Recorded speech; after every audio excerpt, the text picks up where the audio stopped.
హేమమాలిని. మరి వాల్టి సినీ ప్రపంచంలో ఏమేం అప్డేట్స్ ఉన్నాయో ఇప్పుడు చూసిద్దాం.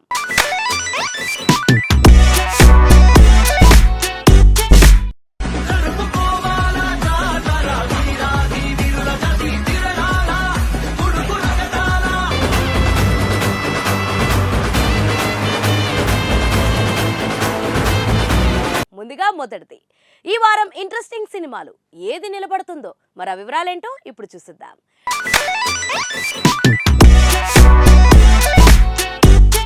డిసెంబర్ మొత్తం పుష్పరాజ్ హంగామానే నడిచేలా ఉంది. రెండో వారం దాటినా ఇంకా మంచి వసూళ్లే వస్తున్నాయి. ఇక క్రిస్మస్ వీక్లోకి అడుగు పెట్టబోతున్నారంతా. ఈ వారంలో వచ్చే చిత్రాలతోనే ఈ ఏడాది కూడా దాదాపు ఎండ్ కానుంది. అయితే ఈ వారంలో వచ్చే చిత్రాల ఫలితాలతో ఈ ఎండింగ్ ఎలా ఉంటుందో చెప్పొచ్చు. చివరి వారంలో అంత పెద్ద చిత్రాలేవి కూడా రావడం లేదు. దీంతో ఈ వారమే ఎక్కువగా హైలైట్ కానుంది. ఈ వారం వచ్చే చిత్రాలతోనే ఈ ఇయర్ గుడ్ ఎండింగ్ అవుతుందా లేదా బ్యాడ్ ఎండింగ్ అవుతుందా అన్నది ఇంకొన్ని రోజుల్లో తెలియనుంది. క్రిస్మస్ స్పెషల్గా డిసెంబర్ 20న చాలా చిత్రాలు బరిలో దిగుతున్నాయి. హాలీవుడ్ నుంచి ముఫాసా వస్తున్నాడు. తెలుగులో ముఫాసాను భారీ ఎత్తున ప్లాన్ చేశారు. ఈ మూవీకి మహేష్ బాబు వాయిస్ ఓవర్ ఇచ్చాడు. ఇక తెలుగులోకి తమిళ, కన్నడ డబ్బింగ్ చిత్రాలు కూడా వస్తున్నాయి. విజయ్ సేతుపతి విడుదల పార్ట్ 2 డిసెంబర్ 20న రానుంది. వెట్రిమారన్ దర్శకత్వంలో వచ్చిన చిత్రాలకు తెలుగులో కూడా మంచి ఆదరణ లభిస్తుంటుంది. ఇక విడుదల పార్ట్ 1ని అందరూ మెచ్చుకున్నారు. ఇక ఇప్పుడు ఈ పార్ట్ 2 రాబోతుంది. మరి ఈ మూవీకి ఎలాంటి టాక్ వస్తుందో చూడాలి. కన్నడ నుంచి ఉపేంద్ర యూఐ అంటూ పాన్ ఇండియా లెవెల్లో వస్తున్నాడు. ఈ మూవీ కోసం కొత్త ప్రపంచాన్ని క్రియేట్ చేశాడు. ఈ మూవీ పూర్తిగా డిఫరెంట్ అని, తన పాత్ర కూడా వెరైటీగానే ఉంటుందని అంటున్నాడు. మైథలాజికల్ కల్కిని చూశారు. ఇది సైకలాజికల్ కల్కి అని చెబుతున్నాడు. మరి యూఐ చిత్రంలో ఉపేంద్ర ఏం క్రియేట్ చేశాడో చూడాలి. ఇక అల్లరి నరేష్ బచ్చలమల్లి సినిమా మీద తెలుగు ఆడియన్స్ దృష్టి ఎక్కువగానే ఉంది. అల్లరి నరేష్ రా అండ్ రస్టిక్ లుక్, పిచ్చి కోపంతో మొండితనంతో ఉండే ఈ బచ్చలమల్లి క్యారెక్టర్ను అల్లరి నరేష్ అద్భుతంగా పోషించాడని టీజర్, ట్రైలర్ చూస్తూనే తెలుస్తుంది. ఈ చిత్రంతో అల్లరి నరేష్లోని ఇంకో కోణం అందరికీ తెలుస్తుందని అంటున్నారు. ఇక ప్రియదర్శి సారంగపాణి జాతకం కూడా డిసెంబర్ 20నే వస్తుంది. ఇక ఈ చిత్రాలన్నిటిలో ఏది బాక్స్ ఆఫీస్ వద్ద నిలుస్తుందో చూడాలి.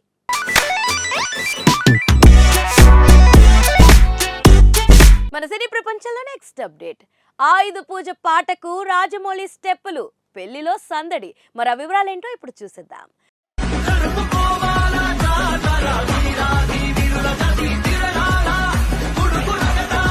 దర్శక ధీరుడు రాజమౌళి ప్రస్తుతం మహేష్ బాబు సినిమా పనులన్నీ కాస్త పక్కన పెట్టాడు. ప్రీ ప్రొడక్షన్, లొకేషన్ సర్చ్లు అని కూడా కాకుండా ఫ్యామిలీతో కలిసి ఎంజాయ్ చేస్తున్నాడు. కీరవాణి తన కొడుకు శ్రీసింహ పెళ్లిని ఘనంగా చేస్తున్నాడు. ఈ పెళ్లి వేడుకల్లోనే రాజమౌళి ఫుల్ చిల్ అవుతున్నాడు. భార్యతో కలిసి స్టెప్పులు వేస్తున్నాడు. ఇది వరకే రాజమౌళి డాన్స్ వీడియోలు నెట్టింట్లో ఓ రేంజ్లో వైరల్ అయ్యాయి. 2 రోజుల క్రితం మరో డాన్స్ వీడియో బయటకు వచ్చింది. ఇక ఇప్పుడు ఎన్టీఆర్ దేవరా నుంచి ఆయుధ పూజ పాటకు అంతా వైబ్ అవుతున్నారు. ఈ పెళ్లి వేడుకల్లో రాజమౌళి ఆయుధ పూజ పాటకు వేసిన స్టెప్పులు వైరల్ అవుతున్నాయి. ఎన్టీఆర్ వేసిన స్టెప్పులన్నీ రీక్రియేట్ చేసే ప్రయత్నం చేశారు. ఇక ఇందులో కాలభైరవ అందరికంటే పర్ఫెక్ట్ గా వేశాడు. జక్కన్న కూడా బాగానే ట్రై చేశాడు. ఎన్టీఆర్ లాగా డాన్స్ వేసేందుకు రాజమౌళి బాగానే ప్రయత్నించి అందరినీ మెప్పించాడు. ఇక రాజమౌళి సెలబ్రేషన్స్ లో మునిగితే మహేష్ బాబు ఫ్యాన్స్ మాత్రం డిప్రెషన్ లోకి వెళ్లేలా ఉన్నారు. తమ హీరో మూవీ అప్డేట్ ఇంకా రావడం లేదని ఆగ్రహంతో మహేష్ బాబు ఫ్యాన్స్ ఉన్నారు. రాజమౌళి, మహేష్ బాబు కాంబోలో సినిమా ఎప్పుడు వస్తుందా, SSMB 29 అప్డేట్ ఎప్పుడు ఉంటుందా అని అభిమానులైతే 1000 కళ్లతో ఎదురు చూస్తున్నారు. ఈ ఏడాదిలో అయితే ఈ మూవీ సెట్స్ మీదకు వెళ్తుందని అందరికీ అర్థమైపోయింది. మహేష్ బాబు ఈ ఏడాది అంతా ఖాళీగానే ఉన్న సంగతి తెలిసిందే. సంక్రాంతికి గుంటూరు కారం అంటూ వచ్చాడు. ఆ తర్వాత తన లుక్ మార్చుకునే పనిలో పడ్డాడు. గుబురు గడ్డం, పొడవైన జుట్టుతో కనిపించాడు. మహేష్ లుక్ చూసి అంతా ఫిదా అయిపోయారు. ఇన్నేళ్ల కెరియర్లో మహేష్ ఎప్పుడు జుట్టంతగా పెంచుకోలేదు. గడ్డం పెంచుకోవడం అన్నది జరగలేదు. కానీ జక్కన్న మూవీ కోసం ఇవన్నీ చేస్తున్నాడు మహేష్ బాబు.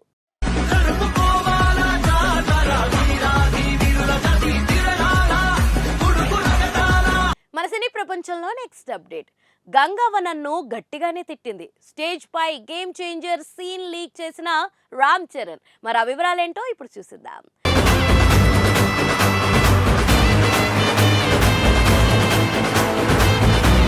హీరో రామ్ చరణ్ రానున్న సంక్రాంతికి గేమ్ చేంజర్ తో ఆడియన్స్ ని పలకరించనున్నారు. శంకర్ డైరెక్షన్ లో చేసిన ఈ సినిమాలో చరణ్ ఫస్ట్ టైం తండ్రి కొడుకు పాత్రల్లో నటిస్తున్నారు. అయితే చరణ్ స్టేజ్ మీదకి రాగానే బిగ్ బాస్ కంటెస్టెంట్స్ అందరూ సర్ప్రైజ్ అయ్యారు. విన్నర్ కి ట్రోఫీ అందజేసే ముందు కొంతమంది కంటెస్టెంట్స్ తో చరణ్ మాట్లాడారు. ముఖ్యంగా వాళ్ళందరినీ పేరు పేరున చరణ్ పిలవడం, వాళ్ళ వర్క్ ని మెచ్చుకోవడం ఆశ్చర్యంగా అనిపించింది. మెహబూబ్ గురించి తెలుసా, మంచి డాన్సర్ అంటూ నాగార్జున పరిచయం చేస్తుంటే అయ్యో తెలుసు సార్ అంటూ చరణ్ అన్నారు. ఈ సందర్భంగా మెహబూబ్ని ఇరుకున పెట్టేందుకు మా ఇద్దరిలో ఎవరు మంచి డాన్సర్ అంటూ నాగడిగారు. ఆ తర్వాత గంగవ్వని పరిచయం చేస్తుంటే ఇంట్రెస్టింగ్ కమెంట్స్ చేశారు చరణ్. గంగవ్వ తెలుసు సార్, గేమ్ చేంజర్లో ఇద్దరూ కలిసి చేశాం. చాలా గట్టిగా తిట్టారు నన్ను. మీ ఉద్యోగం సరిగ్గా చేయడం లేదు సార్, మా పేదోళ్ళకి ఏమైనా చేయండి అంటూ చరణ్ అన్నారు. అయితే గేమ్ చేంజర్లో చరణ్ కలెక్టర్ పాత్ర చేస్తున్న సంగతి తెలిసిందే. గంగవ్వ తిట్టిందని అన్నారు కాబట్టి కలెక్టర్ సరిగ్గా పనిచేయడం లేదని తిట్టిందంటూ గంగవ్వ ఇలా గేమ్ చేంజర్లో ఓ సీన్ని తెలియకుండానే లీక్ చేసేశారు గేమ్ చేంజర్. అలానే రోహిణి గారిని కూడా సెట్లోనే కలిసాం అంటూ చెర్రీ చెప్పారు. ఇక టేస్టీ తేజ లేచి చరణ్ సినిమాలు నటన గురించి చెబుతూ మిమ్మల్ని మొదటి సినిమా నుంచి చూస్తున్నా సార్, మీరు ఇలానే ఇంకా మమ్మల్ని ఎంటర్టైన్ చేయాలంటూ తేజ అన్నాడు. దీనికి తేజ మీద కూడా ఫస్ట్ షో అల్లు శిరీష్ నుంచి చూస్తున్నా, అంత టెంప్టింగ్గా ఉంటుంది మీ షో అంటూ చరణ్ ప్రశంసించారు. ఇక విష్ణుప్రియ లేవగానే చరణ్ మరో సర్ప్రైజ్ ఇచ్చారు. మీ డాన్స్లు చాలా బాగుంటుంది విష్ణు అంటూ చరణ్ చెప్పగానే విష్ణు అవాక్కైంది. అసలు పేర్లు గుర్తు పెట్టుకోవడం ఒక ఎత్తు అయితే వాళ్ళ వర్క్ గురించి చరణ్ చెప్పడం నిజంగానే గ్రేట్. ఇక గేమ్ చేంజర్ విశేషాలు ఏంటని నాగార్జున అడిగితే చరణ్ ఇంట్రెస్టింగ్ కమెంట్స్ చేశారు. ఆర్ఆర్ఆర్ లాస్ట్ షెడ్యూల్లో ఉండగా శంకర్ సార్ నుంచి కాల్ వచ్చిందని, అసలు కాల్ రాగానే ఇంతకంటే మంచి విషయం ఏముంటుందని ఓకే చేసేశాను. ఆయన చాలా వర్క్ హాలిక్, పని చేయడం కాస్త టార్చర్ అయిన కెరియర్కి చాలా బెస్ట్ ఇస్తుంది అంటూ చరణ్ అన్నారు. ఇక గేమ్ చేంజర్ చాలా మంచి సినిమా, ఓ మంచి mass political drama. Shankar sir vintage political drama చూస్తున్న ఫీలింగ్ కలుగుతుందంటూ చరణ్ చెప్పారు. ఇక చరణ్ చేసిన కమెంట్స్ సోషల్ మీడియాలో తెగ వైరల్ అవుతున్నాయి. ఖచ్చితంగా గేమ్ చేంజర్ బ్లాక్ బస్టర్ అంటూ ఫ్యాన్స్ పోస్టులు పెడుతున్నారు. గంగవ్వ నమస్కారం సార్. మొన్న గేమ్ చేంజర్ ఇద్దరు కలిసి చేసామండి, చాలా గట్టిగా తిట్టారు నన్ను. సో చూసారు కదా, ఇదండి ఇవాల్టి సినీ ప్రపంచం. మరొక ఇంట్రెస్టింగ్ ఎపిసోడ్ తో మళ్ళీ కలుసుకుందాం. అప్పటి వరకు చూస్తూనే ఉండండి పూర్వ local. This is your Hemamalini signing off. Bye.